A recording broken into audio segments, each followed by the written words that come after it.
వేదిక వేసి యూట్యూబ్ వీక్షకులందరికీ నమస్కారం. నేను మీ డాక్టర్ నాగులపల్లి మహేష్ చంద్ర భరద్వాజను. ప్రతి మనిషికి పీల్చుకునే గాలి తర్వాత ఖచ్చితమైన అవసరం డబ్బులు, మనీ.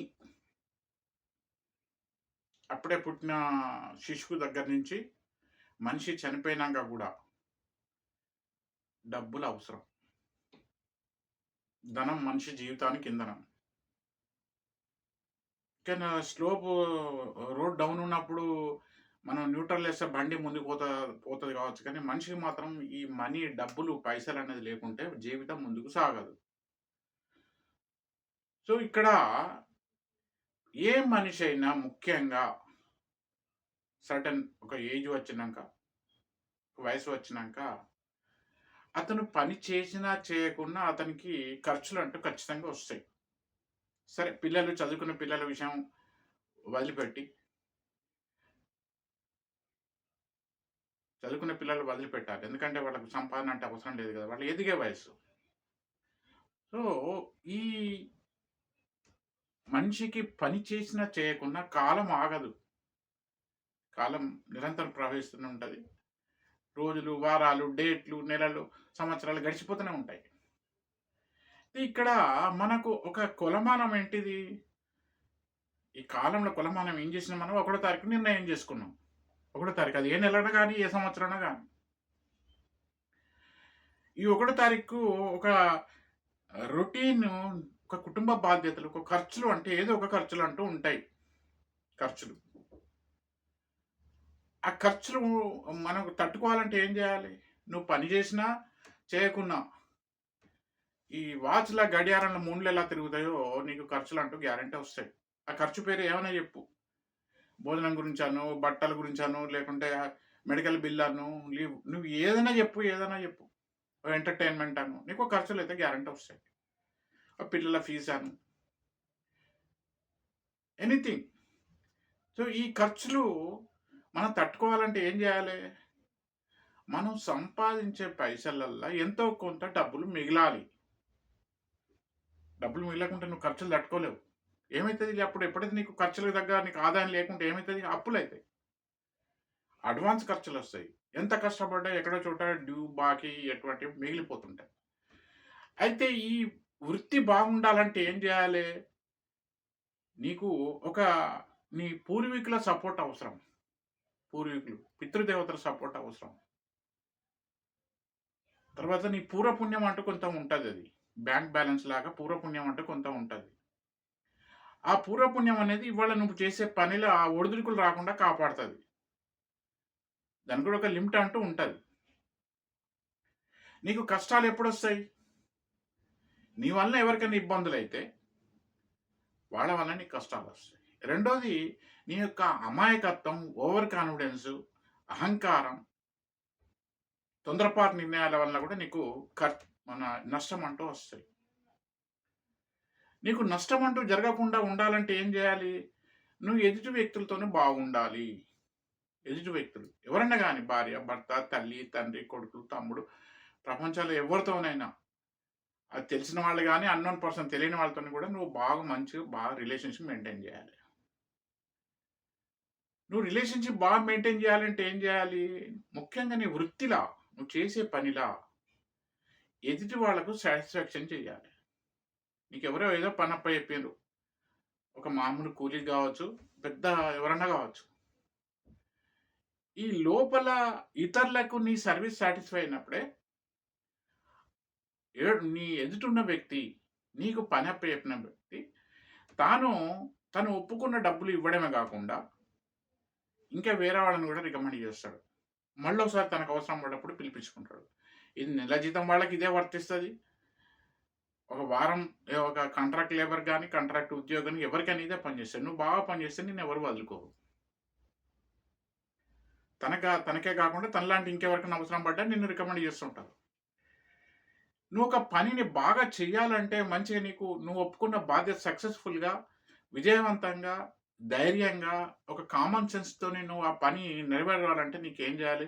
ఈ బుర్రలో ఆలోచనలుండాలి. మంచి ఆలోచన. కామన్ సెన్స్ అంటారు. బుద్ధి, జ్ఞానం ఉండాలి. కేవలం ఏదో చదువుకున్న క్వాలిఫికేషన్స్ ఉంటే సరిపోవు. కామన్ సెన్స్ కూడా అవసరం. సందర్భానుసారంగా ప్రవర్తించే విధానం.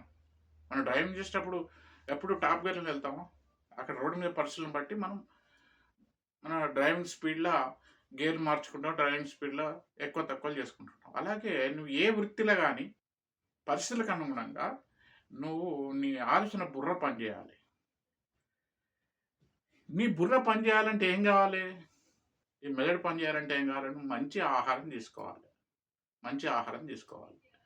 ఈ జంక్ ఫుడ్సు, రెగ్యులర్‌గా ఈ మత్తు పదార్థాలు, వాటి పేరు నువ్వేమైనా పెట్టు.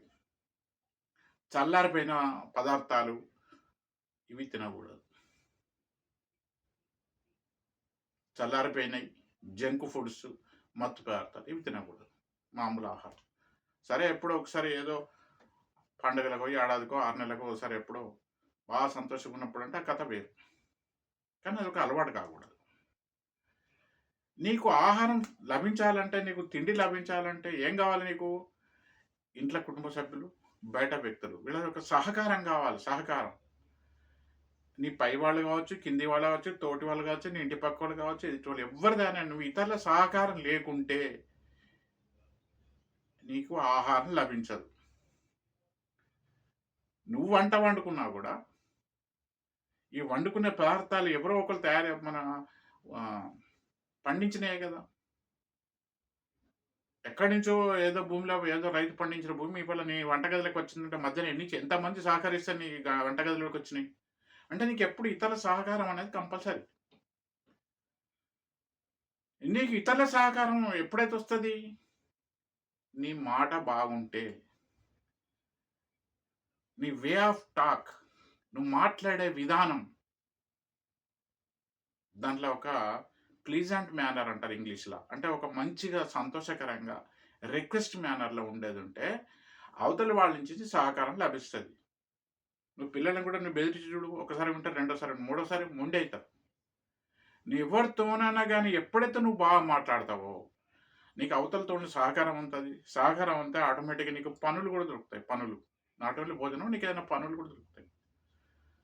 ఎవరు సహకరిస్తే నీకు పనులు దొరుకుతాయి, లేకుండా దొరకాయి నీకు. నువ్వు ఇంటర్నెట్లో వెతికినప్పుడు అది ఎవరో ఒకళ్ళ సహకారమే కదా.